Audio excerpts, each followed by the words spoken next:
ఆంధ్రప్రదేశ్ రాష్ట్రంలోని కూటమి ప్రభుత్వం మందుబాబులకు తీపి కబుర్లు చెప్పి అధికారంలోకి వచ్చింది. ప్రధానంగా కూటమి ప్రభుత్వం అధికారంలోకి వచ్చిన తర్వాత కొత్త మద్యం పాలసీని తీసుకొచ్చి రాష్ట్ర వ్యాప్తంగా ప్రైవేట్ మద్యం షాపులను కూడా ఏర్పాటు చేశారు. దీంతో మద్యంతో పాటు రేట్ల విషయంలో కూడా క్వాలిటీగా ఇస్తాము, రేట్లు కూడా తగ్గిస్తామని కూడా ప్రభుత్వం చెప్పింది. ఇప్పటికీ దాదాపు 2 నెలలు గడుస్తున్న నేపథ్యంలోని ఎంతవరకు రేట్లు తగ్గాయి, ప్రభుత్వం చెప్తున్న ఆదేశాలు ఎంతవరకు అమలవుతున్నాయి దానిపై కూడా మనతో మాట్లాడటానికి ఇక్కడ కొంతమంది మందుబాబు గారు మనం బెన్ సర్కిల్లోని ఒక వైన్ షాప్ వద్ద ఉన్నాం. వైన్ షాప్ దగ్గర ఇప్పటికే మద్యం కొనుగోలు చేసేందుకు పెద్ద ఎత్తున వస్తున్న పరిస్థితి కనబడుతుంది. ఈ నేపథ్యం రేట్లు ఎలా ఉన్నాయి, దాంతోపాటు ప్రజలు ఏమనుకుంటున్నారు, ప్రధానంగా మద్యం ప్రియులకు అనుకున్న రీతిలో ప్రస్తుతం ఉన్న ప్రభుత్వం రేట్లు తక్కువ రేట్లలోనే ఇస్తుందా లేదా అనేది కూడా తెలుసుకునే ప్రయత్నం చేద్దాము. చెప్పండి, ఎలా ఉన్నాయి రేట్లు? అంటే గతంలో కంటే ఇప్పుడు రేట్లు తగ్గిస్తాం అనేది కూడా ప్రభుత్వం చెబుతుంది. రేట్లు తగ్గిన మాట వాస్తవమే కానీ అండి, ఇది మాత్రం ఆయన 70 రూపాయలకి ఇస్తానన్నాడు. 70 రూపాయలు కాకుండా 100 రూపాయలు పెట్టారు. ఇప్పుడు 100 రూపాయలు మాత్రం మరీ దారుణం. 70 అనకి 100కి ఎంత తేడా ఉంది? 30 రూపాయలు. ఒక్కో మనిషి 3 కోటలు తాగేస్తాడు. 3.30 100 రూపాయలు ఇక్కడే పోతున్నాయి. మీరు 70కి ఇస్తానని ఎందుకు చెప్పాలి? దేని గురించి చెప్పారు మీరు 70కి ఇస్తానని? జగన్ హయాంలో 120 అమ్మారు. మీరు ఎలక్షన్ మీటింగుల్లో 70కి ఇస్తాను చాలా కంట్రోల్ చేస్తానన్నారు. అలాంటిది లేకుండా మీరు 100 రూపాయలకే పెడుతున్నారు. ఇది మాత్రం దారుణం. 70 రూపాయలు అన్నోళ్ళు 100 రూపాయలు అమ్మటం మాత్రం మరీ దారుణం.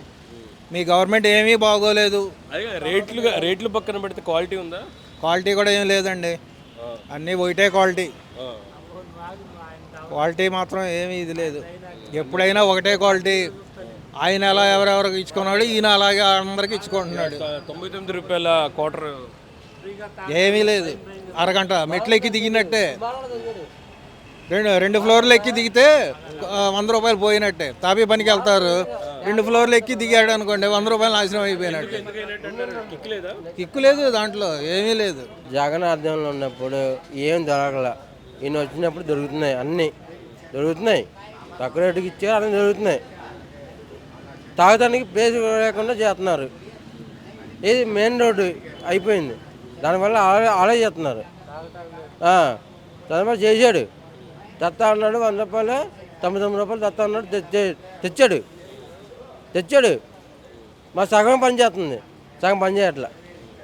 నిజంగా రేట్లు బాగున్నాయి. ఎక్కడ తాగితే పోలీసు పట్టిస్తున్నారు, అదే దరిద్రం పట్టింది. ఇక్కడ తాగవచ్చు. మందు బాగానే ఉంది. 100 రూపాయలది ఉంది, 110 రూపాయలది ఉంది, 135 ఉంది, అన్నీ ఉన్నాయి. కానీ ఈ టార్చర్ మాత్రం భరించలేకపోతున్నాం. ఏంటి, ఇక్కడ తాగితే పోలీసులు ఫోన్ చేస్తున్నారు, కొడుతున్నారు. అది డబ్బులు పోయినా ఫ్రీగా తాగేది కావాలి మాకు. డబ్బులు పోయినా పర్లేదు, కానీ ప్రశాంతంగా నిలబడి తాగాలిగా. ఇక్కడ తాగామనుకో అక్కడ కొడతారు, ఇక్కడ తాగితే అక్కడ కొడతారు, ఇక్కడ తాగితే అక్కడ కొడతారు, ఇక్కడ తాగితే ఇక్కడ కొడుతున్నారు.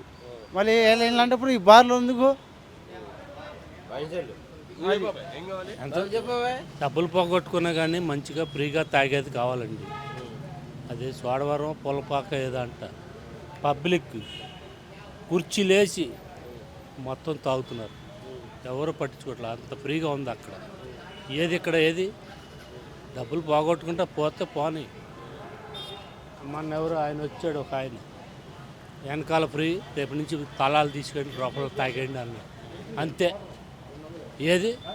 నేనుండా ఆ రోజు తాళాలు తీయటం లేదు, ఏమీ లేదు. ఇక్కడ తాగేస్తున్నాం కక్కుర్తిగా. వీళ్ళు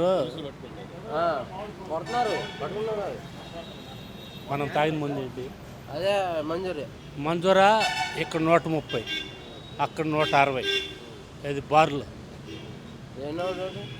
30 పోతే పోయి. అక్కడ అంతా సేఫ్టీ ఉంది, ఫ్యాన్ ఉంది, కుర్చీ ఉంది, వాటర్ ఉంది, టచింగ్ ఉంది. ఈ 30 పోతే పోయిన అక్కడికి వెళ్తే అవుతున్నాం. అదే నువ్వు ఓపెన్ చేసి ఇక్కడ పబ్లిక్ శుభ్రంగా తాగొచ్చు అని ప్రభుత్వం చెప్తే తాగుతాం ఇక్కడే. అక్కడికి వెళ్ళి ఎందుకు డబ్బులు ఎక్స్ట్రా పోగొట్టుకోవటం? అది జరిగే విషయం. ఏం కొనుక్కున్నావు? ఎంసీ విస్కీ ఎంత ఉంది కాస్ట్? 180. అంతకుముందు ఎంత ఉంది? అసలు ఈ బ్రాండే కనబడలా మాకు. 5 ఏళ్ళలో ఈ బ్రాండ్ అనేది కనబడలా, ఈ పేరే ఏనాడు కనబడలా. ఎంసీ విస్కీ 5 ఏళ్ళలో ఏనాడు చూడడం కూడా చూడలే మేము, బార్లో కూడా చూడాల. ఇప్పుడు వచ్చినాయి కొత్త బ్రాండ్లు. ఈ వచ్చినాయి ఇక పర్లేదు బాగానే ఉంది. రేట్లు ఎలా ఉన్నాయి? రేట్లు కూడా కొన్ని బ్రాండ్లు తగ్గాలి, ఇంకా తగ్గుతాయి అంటున్నారు. క్వాలిటీ ఉందా? పర్లేదు క్వాలిటీ ఉంది. అవునా? ఇది పరిస్థితి. వైన్స్ దగ్గర మందుబాబుల రియాక్షన్. రాష్ట్ర ప్రభుత్వం మరోపక్క కొన్ని బ్రాండ్లకు సంబంధించి రేట్లు తగ్గినా సరే ఇంకా వైన్ షాపులోని అవే రేట్లు కొనసాగిస్తున్నారు. వైన్ షాపు నిర్వాహకులు మాత్రం ఇంకా తమ వద్ద పాత సరుకు ఉంది, ఆ పాత సరుకు అమ్ముడిపోయిన తర్వాత కొత్తగా వచ్చే సరుకు ఖచ్చితంగా రాష్ట్ర ప్రభుత్వం విధిస్తున్న రేట్లలోనే అమ్ముతామంటూ కూడా చెప్తున్న పరిస్థితి కనపడుతుంది. అయితే కూటమి ప్రభుత్వం అధికారంలోకి వచ్చి 2 నెలలు గడుస్తున్న నేపథ్యంలోనే ఈ కొత్త మద్యం పాలసీ విషయంలోని పరస్పరంగా ఏదైతుందో విభిన్నమైన స్పందన ఇప్పుడు మందుబాబుల నుంచి వస్తుంది. కొన్ని రేట్లు బాగుంటాయి అని కొంతమంది చెప్తే మరో కొత్త బ్రాండ్లు వచ్చాయని కూడా మరికొందరు చెప్తున్నారు. దీంతో రేట్లకు సంబంధించి ఇంకా కొంతవరకు తగ్గాల్సిన అవసరం ఉంది అనేది మాత్రం మద్యం ప్రియులు చెప్తున్నారు. కెమెరా పర్సన్ అనిల్తో గాలిబ్ షాన్, మెగా 9 టీవీ, విజయవాడ.